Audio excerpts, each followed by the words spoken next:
everyone, this is Tim here from Your Six Studios. Today in this video, I'm going to show you how to enable the parental controls on your Tesla vehicle. So some safety features are enabled that could prevent your child from accidentally doing something kind of silly. So what we want to do is go on over to our settings right here. Just go to settings, enable us, and then we can go to easy entry right here. We can access the parental controls right here, and we can just tap them and we can see them come up on the screen. Otherwise, we can go on down to safety. So if we go to safety, there's some other options in here you might want enabled as well. So one of the options I like is the pin to drive.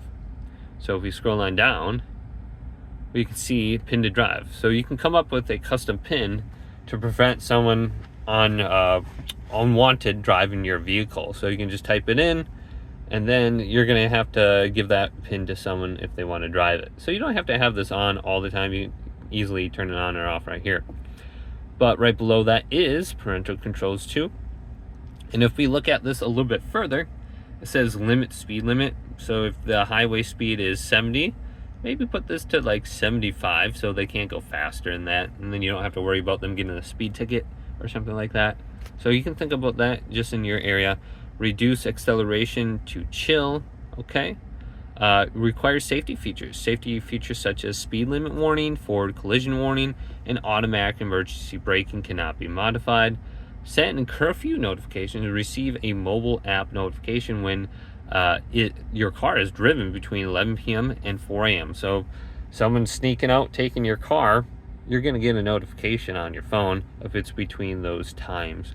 And I wish you could edit that time or have it on all the time so you get a notification when your phone is moving. When your Tesla is moving. So once you have this set up, go to confirm. And then once again, you're going to have to come up with a 4-digit PIN. So let's just type this in. And I'm going to say the parental controls aren't aren't crazy in any way, but it's going to lock your settings here, and we can just turn this off with the PIN here too. So the parental controls, I was thinking, are going to be more related to like browsing and viewing activity, what you can see in the content that you are exposed to. But on here, it limits some features on your Tesla. But hopefully this video did indeed help you out.